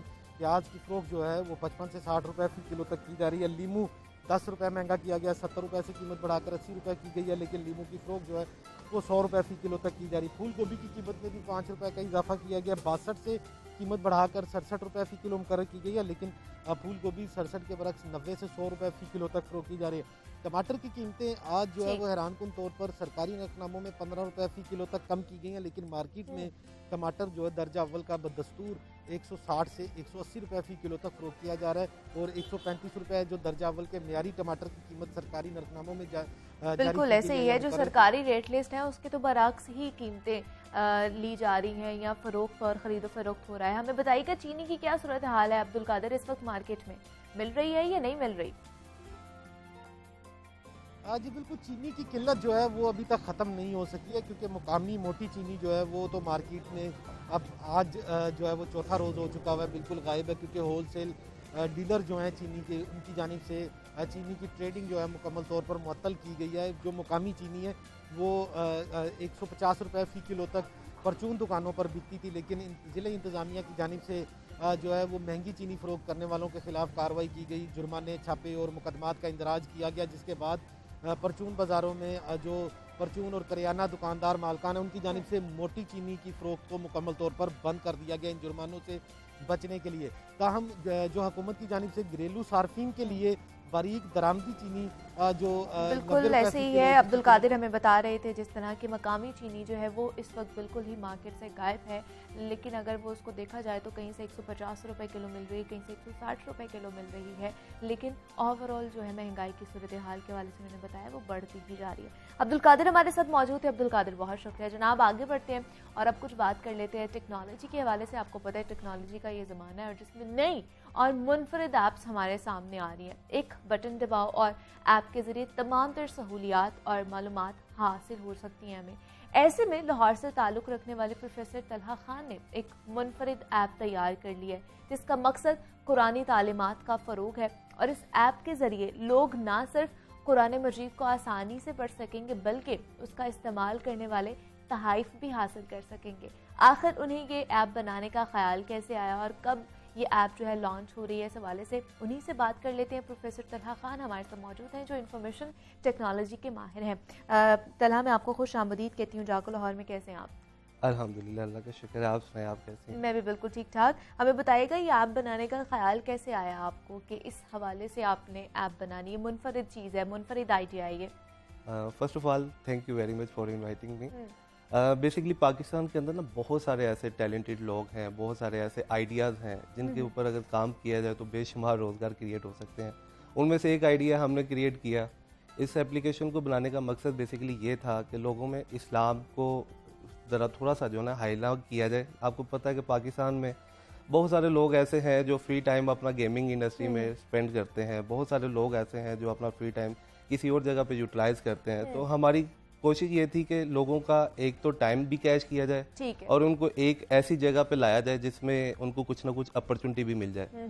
तो हमने, आपको पता है कि जब हम छोटे होते थे तो जब हम पारा वगैरह पढ़ा करते थे तो हमारे पेरेंट्स जैसे ही पारा कंप्लीट होता था तो कुछ ना कुछ रिवार्ड बांटा करते थे, लाइक कुछ भी चीज़ बांट दी तो वो मोटिवेशन हमें मिलती थी।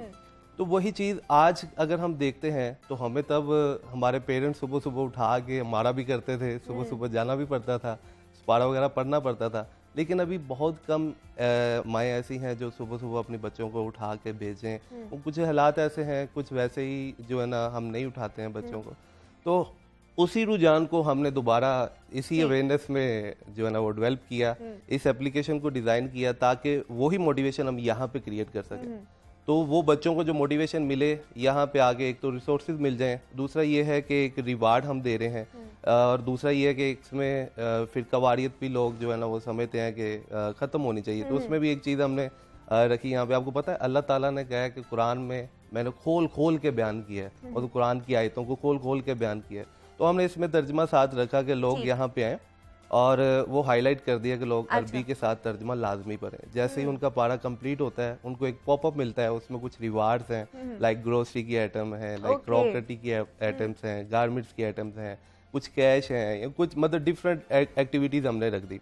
उसके बाद आपको पता है लॉकडाउन के अंदर बहुत सारे लोगों का रोज़गार ख़त्म हो गया, कुछ कईयों की नौकरियां चली गई, कईयों के कारोबार ख़त्म हो गए। तो जो हमारे हाफिज़ कुरान जो उलमा इकराम थे, उनकी भी जो अपॉर्चुनिटी लगी हुई थी, क्योंकि माँ बच्चों को सुबह नहीं उठा के भेजती, उन्होंने घर में ही कारी को बुलवा लेना होता है कि बच्चा हाँ घर आके पढ़ा दें। तो बहुत सारे घर ऐसे थे जो लॉकडाउन के बाद अफोर्ड नहीं कर सकते थे, उनके पास वो सोर्सेज नहीं थे कि वो उनको यूटिलाइज करवा दें, तो लोगों का दीनी तालीम से भी रुझान ख़त्म हो रहा था। तो हमने एक अपॉर्चुनिटी उनके लिए भी बीच में रखी ताकि हाफिज़ कुरान जो इमाम मस्जिद है वो भी अपनी अपॉर्चुनिटी, वो भी अपने जो किचन एसेट्स चला रहे थे वो भी उनके, वो किस तरह इस ऐप के थ्रू जो है वो काम कर सकते हैं? जी, इसमें ऑप्शन है जिसमें लाइक उबर क्रीम जैसे हम राइड करते हैं तो राइड की लोकेशन ट्रेस होती है, जैसे गाड़ी कोई हमारे पास एरिया में होती है तो हम उसको अवेल करते हैं और हम राइडर के साथ चले जाते हैं। इसी तरह हमने इसमें लोकेशन ट्रेस रखी है, लाइक जैसे ही मतलब बच्चे का मतलब आज जिसने होमवर्क स्टार्ट किया यहाँ पे आके, उसने अपना पारा का लाइक एक पेज रीड किया या सीखा उसने हाफिज़ कुरान से, तो उसने स्किप कर दिया, अब सेकंड डे उसने आना है तो वो देखेगा, अपने उस ऑप्शन पे जाएगा, ऑप्शन पे जाके वो लोकेशन ऑन करेगा, जो भी हाफिज़ कुरान ऑनलाइन होगा वो उनके साथ एंगेज हो जाएगा और नेक्स्ट उसी दिन से उसके होमवर्क जो खत्म हुआ होगा उसी होमवर्क से उसको अगेन वो स्टडी करवाना शुरू कर देंगे उन बच्चों को। एक तो ये है कि इसमें फ्री ऑफ कॉस्ट वो बच्चा अवेयरनेस भी ले रहा है, दूसरा ये है कि जैसे ही उसका पारा कंप्लीट होता है कुछ ना कुछ उसे हम मोटिवेशन के लिए रिवार्ड दे रहे हैं। तीसरा ये है कि जो हाफिज़ कुरान को हमने ये अपॉर्चुनिटी दी उसमें कुछ ना कुछ उनको भी बैकअप पे हम सपोर्ट कर रहे हैं। अच्छा, नहीं तो ये जो सारा आपने प्रोसेस बताया है ये थ्रू वीडियो कॉल होगा या थ्रू किस तरह होगा? जी वीडियो कॉल होगा। अच्छा जी, फीमेल का अलग सेक्शन है, मेल का अलग सेक्शन है, फीमेल को स्टडी करवा सकती है, मतलब ये भी फीचर्स उसमें मौजूद हैं? जी सब फीचर्स मौजूद हैं इसमें। एक कंपटीशन का फीचर है, मतलब हमारी किरात में आवाज़ अच्छी है, हमारी वॉइस अच्छी है, हम पढ़ते हैं कुरान तो उसकी आवाज़ अच्छी है, तो हम 30 सेकंड की वीडियो बना के वो भी उस कंपटीशन में डाल सकते हैं। तो उसमें एक लाइक की ऑप्शन है, जितने लाइक्स हमें ज़्यादा मिलते हैं जिस वीडियो पे, उस वीडियो में भी हमने इनामात रखे हैं। अच्छा। उसके बाद एक नमाज की ऑप्शन है, नमाज में ये है कि जैसे ही हम जाते हैं उस नमाज वाले ऑप्शन में तो उसमें अटेंडेंस बोर्ड है, वो हमने मस्जिदों के इमाम मस्जिद को एंगेज किया है, तो एक अटेंडेंस बोर्ड दिया है हमने, वो अटेंडेंस पेज बनता है, वो इमाम मस्जिद अपने एप्लीकेशन में रखता है, तो वो जैसे ही मतलब उस एप्लीकेशन को ऑन करते हैं तो वो देखते हैं उसमें 15 दिन या 1 महीने का हमने टारगेट रखा है कि वो एक्सेस लेगा, उस जो बंदा नमाजी है मस्जिद में जाकर नमाज पढ़ रहा है तो वो उनको वॉच करेंगे। जैसे ही मतलब उनको हमने एक टारगेट दिया कि जी ये मोटिवेशन है आपके लिए, आपको एक इसमें कुछ ना कुछ हम रिवार्ड दे सकते हैं, तो वो नमाज पढ़ने जब जाएंगे, मतलब वो 5 वक्त उस मस्जिद में जाकर नमाज पढ़ते हैं, तो वो जैसे ही 15 दिन या 1 महीने का टारगेट कंप्लीट होता है तो हम उसमें भी कुछ ना कुछ उनको रिवार्ड दे रहे हैं। मतलब हमारी प्रॉपर कोशिश ये है कि हम लोगों को एंगेज कर सकें और कुरानी तालीमात के हवाले से उनको ज़्यादा से ज़्यादा जो है इन्फॉर्मेशन पहुंचा सके। लेकिन हमें बताइए रिस्पांस कैसा मिला जब आपने इसको पहला ट्रायल दिया या लोगों ने इसका ट्रायल किया, तो रिस्पांस कैसा था लोगों के हवाले से? अल्हम्दुलिल्लाह अभी तक तो बहुत अच्छा रिस्पांस जा रहा है और कुछ चीज़ें जो हम आस-पास इसमें और भी डेवलप करते जा रहे हैं। अभी पहले हमने कुरान का सेक्शन रखा था, अभी अहादीस वगैरह भी हम इसमें लेके आ रहे हैं, बहुत सारी चीज़ें इसमें इम्प्रूव कर रहे हैं और भी। और इसमें एक सेक्शन हमने रखा है, वीकली सेक्शन है इसमें। वीकली सेक्शन में ये है कि हम उसके अंदर वीकली जो है ना एक लाइव स्ट्रीमिंग करते हैं उसी प्लेटफॉर्म के अंदर, उसके अंदर इस्लामिक क्वेश्चंस वगैरह होते हैं, उसका जैसे ही कोई आंसर देता है तो उसमें भी कुछ ना कुछ हम रिवार्ड दे रहे हैं। इस तरह की मोटिवेशन के लिए है ये, बेसिकली प्रॉपर हमारा मोटिव ये था कि हम इसको एक मोटिवेशन ऐप बनाएं ताकि लोगों को इस्लाम के लिए एंगेज किया जाए, दीन के लिए एंगेज किया जाए। तो क्या ये मार्केट में अवेलेबल है? इसको लॉन्च कर दिया हुआ आपने? नहीं, इसी मंथ ही में इसकी प्रॉपर लॉन्चिंग हम कर रहे हैं। बाकी इसका अभी फिनिशिंग प्रोसीजर है, कुछ चीज़ें इसमें अपडेट हो रही हैं, इंशाल्लाह विद इन डेज के अंदर ये फाइनलाइज हो तो जाएगी। इसको आपने अकेले ने खुद ने डिज़ाइन किया है, सारा वर्क किया है, या और भी टीम थी जिसकी ये पूरी एक कामयाब जो है रिसर्च सामने आई है और ये आप तैयार हुई है? बेसिकली आइडिया मेरा ही था। अच्छा जी, और इस आइडिया पे काम करते हुए मुझे तकरीबन 18 मंथ हो गए, 1.5 साल का अर्सा हो गया। उसको इम्प्लीमेंट करने में मेरी पूरी टीम है साथ, जो कि हम एक टीम वर्क के साथ काम कर रहे हैं। अच्छा, तो कितना इस पे कह लें कि एक्सपेंस कितना आया आप लोगों का, और सबने मिलकर, मेरे ख्याल से जितना आप इसमें फीचर्स बता रहे हैं तो दिन रात मिलकर ही काम किया होगा इसके ऊपर? बिल्कुल। एक्सपेंस तो इसमें जो है ना मैं नहीं बता सकता क्योंकि हमारी कोशिश ये है कि हम इसको जो है ना एक मोटिवेशन ही रखें, क्योंकि हम इसमें एक अवेयरनेस दे रहे हैं लोगों को। तो एक्सपेंस भी अल्हम्दुलिल्लाह हमारा ठीक ठाक हुआ है। अच्छा। जिस तरह से हमने फीचर्स ऐड किए हैं, जिस तरह से हमने एप्लीकेशन को डिज़ाइन किया है, क्योंकि आपको पता है एक टीम जब आपके साथ काम कर रही होती है तो 10-12 लोग मेरे साथ इसमें काम कर रहे हैं। तो बेसिकली ये iOS पे भी अवेलेबल है, एंड्रॉयड पे भी अवेलेबल है, तो दोनों जगह पे ये अवेलेबल है। तो इसमें हमने अल्हम्दुलिल्लाह एक अच्छी वर्किंग की है। मेरी पूरी टीम की, जिसको मैं अप्रिशिएट भी करता हूँ, उन्होंने बहुत मेहनत की है इसमें। हमारी एक सिस्टर हैं जिन्होंने इसमें दिन रात लगा के काम किया। तो बेसिकली ये प्रॉपर एप्लीकेशन हमारी एक सिस्टर ने ही बनाई है। अच्छा। जो इसके फीचर्स ऐड किए, कोडिंग की, बहुत सारी चीज़ें ऐसी हैं जो उन्होंने की। बाकी डिज़ाइनर्स वगैरह उनका अपना अपना जी, काम जी, था। जी, मुस्तकबिल में क्या सोचा हुआ है? इस तरह की मजीद भी एप्स लॉन्च करने वाले हैं आप? इस तरह की एप्लीकेशन एक तो लॉन्च कर दी है हमने, जी। जिसका नाम है थर्ड वार। आपको पता है कि इस टाइम जो मैंने आपको स्टार्ट में बताया कि बहुत सारे लोग ऐसे हैं जो अपना फ्री टाइम गेमिंग इंडस्ट्री में इंगेज करना चाहते हैं। तो हमने एक गेम ऐसी डिज़ाइन की जिसमें लोग आएँ और अपना वो सिर्फ टाइम ही ज़ाया ना करें, उस टाइम को कैश भी करें। तो ये भी गेम ऐसी है जिसको हम खेल के कुछ ना कुछ रिवार्ड हासिल कर सकते हैं। जैसे जैसे हम स्टेजेस कंप्लीट करते हैं, लेवल कंप्लीट करते हैं, तो उसमें भी कुछ ना कुछ हमें रिवार्ड मिलता है। बिल्कुल ऐसे ही है। तो मुस्तकबिल में भी हमें इस तरह की चीज़ें जो है, इस तरह की एप्लीकेशंस हैं, वो देखने को मिलेंगी। इंशाल्लाह। प्रोफेसर तलहा खान हमारे साथ मौजूद है, आप डेवलपर हैं। तलहा, बहुत शुक्रिया आपके वक्त का, आप यहाँ पर आए और इस हवाले से आपने हमारे साथ गुफ्तगू की है। और जिस तरह हम बात कर रहे थे, कुरानी ऐप है जनाब, कुरान पाक आप घर पर बैठ के आप सीख सकते हैं। ऐप के थ्रू लाइव सेशन भी हो सकते हैं, वहाँ पर आपको कारी हजरात भी मिल सकते हैं जिनसे आप live face to face video call के ज़रिए, फीमेल के लिए अलग और मेल के लिए अलग भी हो सकते हैं। तो ये मार्केट में जल्द आने वाली है, तो बड़ा फ़ायदा होने वाला है मेरे ख्याल से। मुझे अब आपने जनाब इजाज़त देनी है। अपना बहुत सारा ख्याल रखिएगा। कल आपसे दोबारा मुलाकात होगी, तब तक के लिए अल्लाह हाफ़िज़।